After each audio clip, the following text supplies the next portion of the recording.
Hello friends, today in this video I will show you how to add a checkbox in Google Docs. Firstly,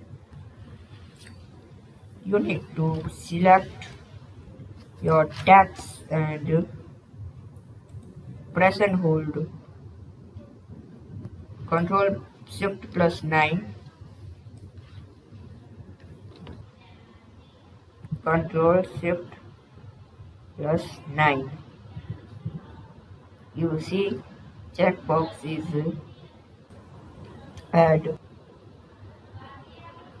So this way we can how to add a checkbox in Google Docs.